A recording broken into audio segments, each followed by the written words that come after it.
Bonjour Mamadou Ndiaye. Vous avez participé à un film qui s'appelle Les Frosses. Vous êtes d'ailleurs l'acteur principal. Comment c'est venu l'idée et pourquoi vous avez décidé de participer? Parce que, merci pour ta question, merci pour le journal africain de Montréal avant tout de venir m'interviewer ici. Merci Mamadou Diouf. Puis c'est juste que moi je fais partie de l'un des piliers du débroussaillage. Okay. On a été les premiers noirs dans le fond au Québec à débroussailler. J'ai même recensé à peu près, pour te dire, 800, 900 noirs qui ont débroussaillé. C'est ma pyramide de tous les noirs. Okay. Il y en a beaucoup qui ne m'ont jamais vu, mais qui ont entendu juste mon nom, par exemple. Okay. Et puis donc, pendant le tournage, j'étais à Québec. C'est ma copine qui a entendu ça à la radio et puis elle a parlé à Stéphanie. Et puis Stéphanie est automatiquement venue chez moi à Ouanuranda.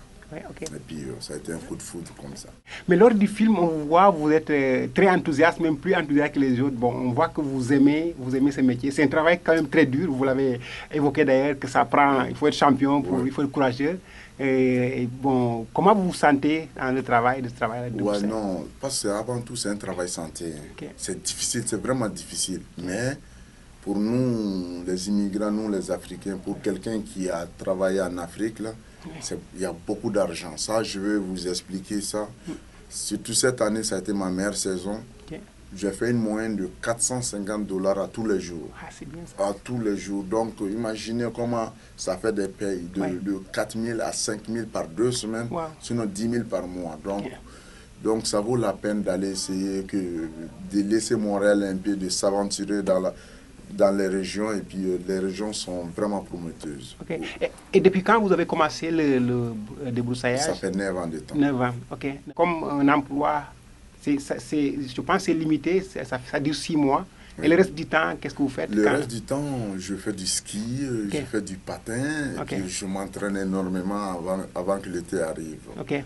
Comment c'est venu cette idée de quitter Montréal? Parce que je crois savoir que vous êtes installé d'abord à Montréal. Vous avez décidé de partir en Abitibi. Parce que j'ai trouvé qu'à Montréal, on peut passer notre vie étant immigrant. La vie va... Tu vas nulle part avec ta vie à Montréal. Okay. Le salaire est bien déterminé et puis avec $6-7 dans le temps que j'étais là c'était 6. Ouais. Quand j'ai quitté, j'étais payé à 7,25 par heure. Okay. Donc, avec 7,25 par heure, envoyer de l'argent à la famille en Afrique, essayer de vivre ici, impossible. Ouais. Il ne faut pas faire des illusions, impossible. Okay. Donc, j'ai demandé est-ce qu'il y a un travail par production. C'est là qu'on m'a dit qu'en Abitibi, on coupe le bois à forfait. À forfait, je vais bien expliquer. Ce qu'on fait comme travail, nous, on est payé par $0 par heure. Oui. On arrive, on te donne 1 hectare. Ça dépend de la densité des terrains. Des fois, 1 hectare peut coûter $500 par hectare, d'autres 700, d'autres 300. Si c'est 300, c'est parce que ce n'est pas dense. Là. 300 par hectare, moi, je peux faire 3 hectares par jour. On ne me donne pas souvent ça. Donc, c'est un travail que... ça vaut la peine pour les gens qui ont de l'ambition, les gens qui ont envie de réaliser des trucs en Afrique. Ça prend la forêt, vraiment, vraiment la forêt. Juste après le travail, même, je veux juste dire un truc. Le chômage que nous, on nous donne à peu près 750 cash par 2 semaines. Pendant 6 mois sans travailler, c'est difficile de trouver ça à Montréal. Pour quelqu'un qui travaille 40 heures par semaine, tu vois la différence seulement de ce travail-là, c'est important quand même. Oui. Je vois que les gens qui travaillent dans le débroussaillage, ça prend quelque chose, n'importe qui ne peut pas le faire. Là, je crois que ça prend des muscles, ça prend la force. Quelqu'un qui a ça, c'est dans la tête. Dans la tête. Dans la tête. Tout Africain, mais ça dépend d'un bon formateur sur qui tu vas tomber aussi. Ça, c'est beaucoup, beaucoup, beaucoup important. Il faut motiver les gens, il faut motiver les jeunes à aller dans la forêt. Mais avant, ça prend...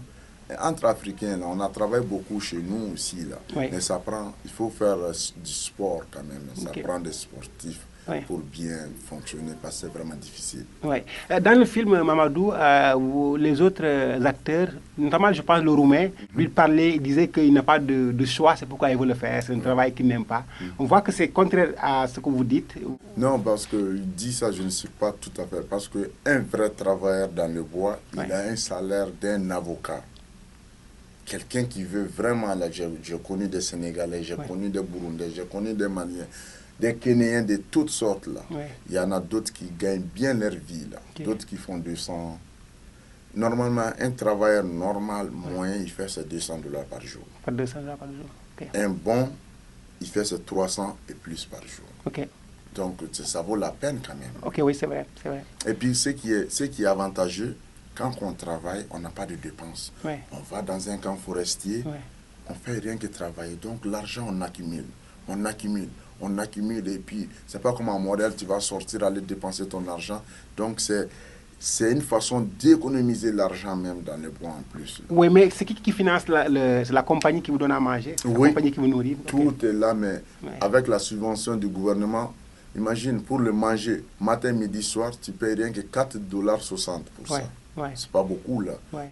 Mamadou, vous voyez dans le film, on voit quelque chose de révolutionnaire, parce que au départ, quand on parlait de bois, c'était les Québécois. Ouais. Maintenant, on a vu que ça a complètement changé. Oui. Je crois qu'il y a plus d'immigrants, ou bien il y a un peu plus d'immigrants maintenant qu'auparavant. Comment ça travaille là? Bonne question. Je vais vous expliquer ça, parce qu'avant, les Québécois, ils n'avaient pas connu les Africains. Nous, on a été 6 en 2002 en défi. Mais ça a bien été. Dans toutes choses, il y a d'autres qui apprennent vite. Moi, dès ma première année, après 2 mois de débroussaillage, j'ai à côté, ça veut dire, j'ai à côté les gars de 10 ans d'expérience sur le champ. Donc, après ça, l'année prochaine, qu'est-ce qui s'est passé? Je suis venu avec, comme débutant, j'ai fait à peu près 30 000 quand même. Oui. Donc, quand je suis venu, les autres de Montréal, ils ont vu ça, ouf! Ils sont partis. 25 personnes. Automatiquement, j'ai donné ça à la compagnie. Okay. L'année prochaine, au lieu de 25, ça a été 125. Okay. Ainsi de suite. Donc, on est arrivé dans la forêt comme ça. Parce que nous, entre nous et les Québécois, il y a une différence. Les Québécois, ils travaillent 4 jours, ils s'en vont. Nous, un Noir, il reste là. Nous, les immigrants, là, donc c'est production seulement. Là. Les Blancs ont compris ça. Et puis, ils laissent la cuisine toute ouverte pour les fins de semaine. Ça, c'est grosse production, ça, là. Okay. Donc, on peut faire des fois 20 jours en ligne sans aller dehors, là. Donc, imagine...